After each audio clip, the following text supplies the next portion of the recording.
أعوذ بالله من الشيطان الرجيم بسم الله الرحمن الرحيم رب اشرح لي صدري ويسر لي أمري واحلل عقدة من لساني يفقهوا قولي। আপনারা গত পর্বে আমরা কথা বলছিলাম যে তারা কেমন মানে চোজেন পিপলের সংজ্ঞা, যে তারা কেমন গডের ই করে, গডের ইবাদত করে যারা হচ্ছে এরকম নিষ্ঠুর কাজের দেয়। এবং আরেকটা জিনিস আপনি চিন্তা করেন যে এই যে তারা ইহুদিবাদকে একটা জন্ম পৈতৃক সূত্রে একটা ব্যাপার বানিয়ে ফেলেছে, তাহলে এটা আবার কেমন একটা গড যে হচ্ছে, কারণ আমি কোন ফ্যামিলিতে জন্ম নিব এটার উপরে তো আমার কোনো হাত নাই। হ্যাঁ, তাহলে কারণ আমি এই জিনিসগুলো হয়তো আগেও আপনাদেরকে বলেছি যে আমি যখন আমার আব্বা মারা যাওয়ার পরে কম্পারেটিভ রিলিজিয়ন নিয়ে পড়াশোনা শুরু করি, তখন সেটার ওয়ান অফ দা মানে বিগেস্ট মোটিভেশন ছিল হচ্ছে যে আমি যে মুসলিম ঘরে জন্ম নিয়েছি, এখানে তো আমার কোনো হাত নাই, তাহলে আমি জাস্ট মুসলিম ফ্যামিলিতে জন্ম নিয়েছি সেজন্য আমি জান্নাতে যাব, যেটা আমরা যেভাবে যে ন্যারেটিভ শুনে আমরা বড় হই যে কালিমা পড়লে সে জান্নাতে যাবে, আমি জান্নাতে যাব। আর আমার যে ফ্রেন্ডটা হিন্দু ফ্যামিলিতে জন্ম নিয়েছে সে হচ্ছে জাহান্নামে যাবে, মালাউল। হ্যাঁ, এটা কেমন একটা কথা হলো? এই ব্যাপারটা আমাকে অ্যাপিল করতো না। আমার কাছে মনে হতো যে মানে আল্লাহ সুবহানাহু ওয়া তাআলা is more just than this. উনি এরকম অবিবেচক না। হ্যাঁ, মানে আউট অফ নোওয়্যার আমার আল্লাহর ব্যাপারে এরকম একটা ইমপ্রেশন ছিল। আলহামদুলিল্লাহ যে আল্লাহ আমার মধ্যে এই জিনিসটা দিয়েছিলেন।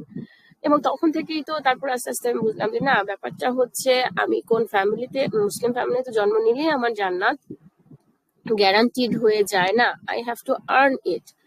এখন এই জিনিসটা অ্যাপারেন্টলি কঠিন।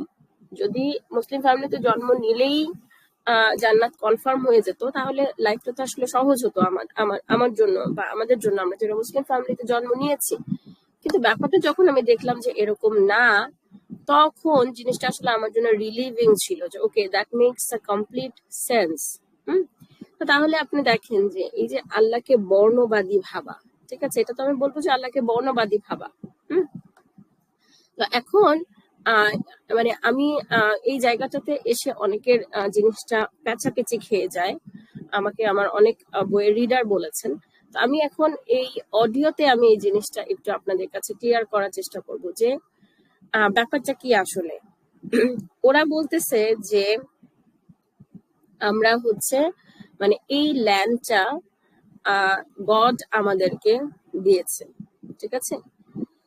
কেন তারা মানে মানে মানে দে আর দ্য চোজেন পিপল, ঠিক আছে। চোজেন পিপলদেরকে গড এই হোলি ল্যান্ডটা দিয়েছে, এটা হচ্ছে ওদের যুক্তি। তাহলে এখন ধরেন মুসলিম হিসেবে আমাদের ফার্স্ট কাউন্টার লজিক হচ্ছে যে চোজেন ফর হোয়াট, ঠিক আছে, চোজেন ফর হোয়াট, কোন কাজের জন্য তোমাদেরকে চুজ করেছে, ঠিক আছে। সো আমার মনে হয় যে এখন আপনারা মানে এটার অ্যান্সার ওরা কি দিবে আমি জানি না, বাট আমরা মুসলিমরা আশা করে বুঝতে পেরেছি যে they were Bani Israel, they were chosen for তাওহীদ, একত্ববাদের বাণী সবার কাছে প্রচার করার জন্য। এবং ওরা যখন এটা থেকে সরে আসলো, ওরা যখন নবীজির ই করলো না, that was their last chance, ওরা যখন নবীজির বাণী অ্যাকসেপ্ট করলো না, তখন কি হলো যে ওরা এবং আমরা একটা স্বতন্ত্র জাতিতে পরিণত হলাম। কিবলা পরিবর্তনের মধ্য দিয়ে ইট ওয়াজ অফিসিয়াল যে ওরা এবং আমরা স্বতন্ত্র জাতিতে পরিণত হলাম। এবং এরপরে আপনি দেখবেন যে সূরা বাকারার মোটামুটি হাফ 143 নাম্বার আয়াতেই বা 143 নাম্বার আয়াতেই আপনি দেখবেন যে আল্লাহ সুবহানাহু ওয়া তাআলা বলতেছেন যে আমি তোমাদেরকে মানে এবং এই যে উম্মাতান ওয়াসাতান, ঠিক আছে, এই যে কথাটা, সেই কথাটা কিন্তু আসতেছে যে আমি তোমাদেরকে মধ্যপন্থী উম্মত হিসেবে সৃষ্টি করেছি। তাহলে কি দাঁড়াচ্ছে, they were chosen for something.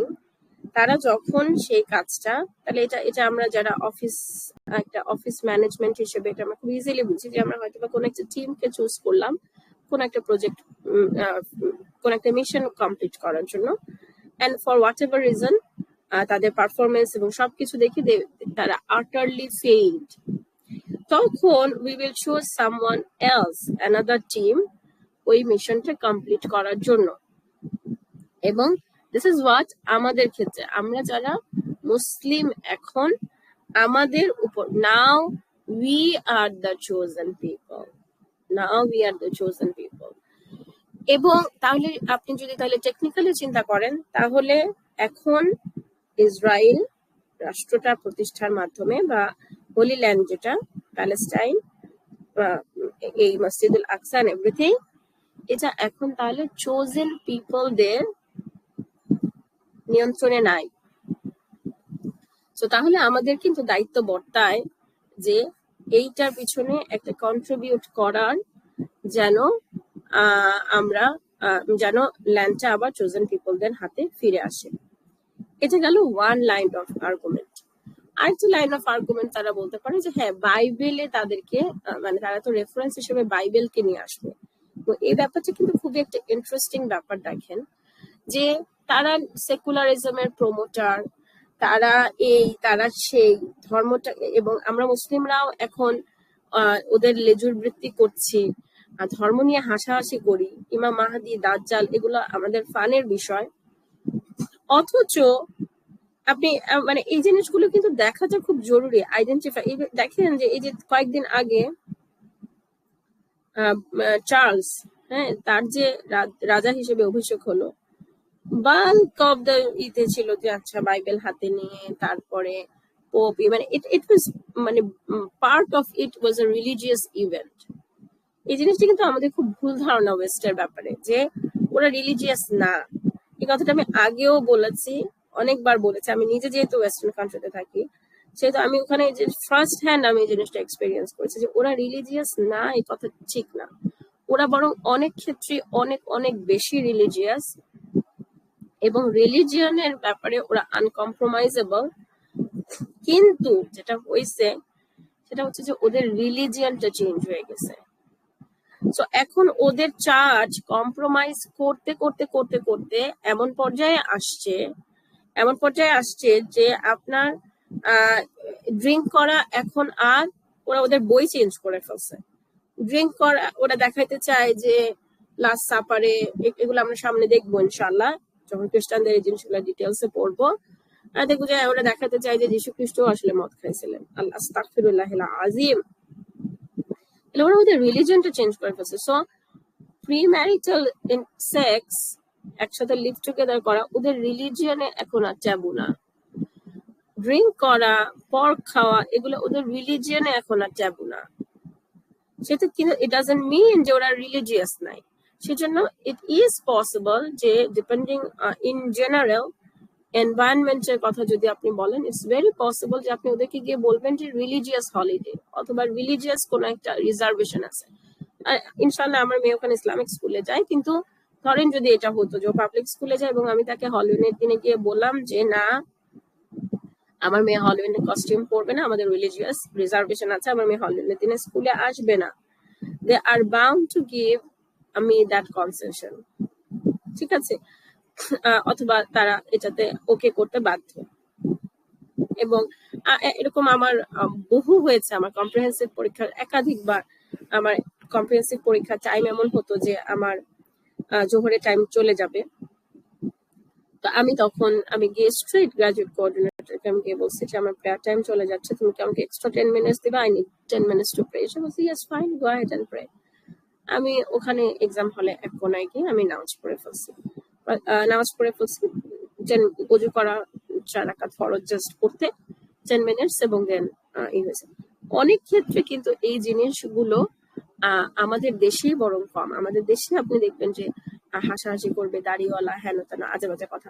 তো আমাদের এই জিনিসগুলো অ্যাওয়্যার হওয়া উচিত এবং আমাদের এই জিনিসগুলো নিয়ে কথা বলা উচিত। তোমরা যাদেরকে ফলো করো তারা একটা রাষ্ট্র প্রতিষ্ঠা করবে, মানে এই যে ওয়েস্টার্ন নামে আমাদের মুখে লোল পড়ে বা একটা রাষ্ট্র প্রতিষ্ঠা ওরা করে ফেলতেছে বাইবেলের ভবিষ্যৎবাণীর উপর নির্ভর করে অথবা বাইবেলকে ভিত্তি করে। ঠিক আছে, এবং তারা বাইবেলের ভবিষ্যৎবাণীর জন্য তারা অপেক্ষা করতেছে। where is our role, মানে where is the role of Quran in our life? হ্যাঁ, এখন এই জন্য আমরা যদি দেখি যে তাহলে আমাদের বাইবেলের ব্যাপারে কিছু ওয়ার্কিং নলেজ আমাদের থাকা দরকার। তাহলে ওরা ধরেন বললো যে আচ্ছা ঠিক আছে, যে তোমাকে কেন এটা, মানে কি হিসেবে তুমি এই চোজেন পিপলের তকমাটা পাইলা? তো ধরেন তখন তারা বাইবেলের রেফারেন্স যদি নিয়ে আসে, তাহলে তারা বলবে যে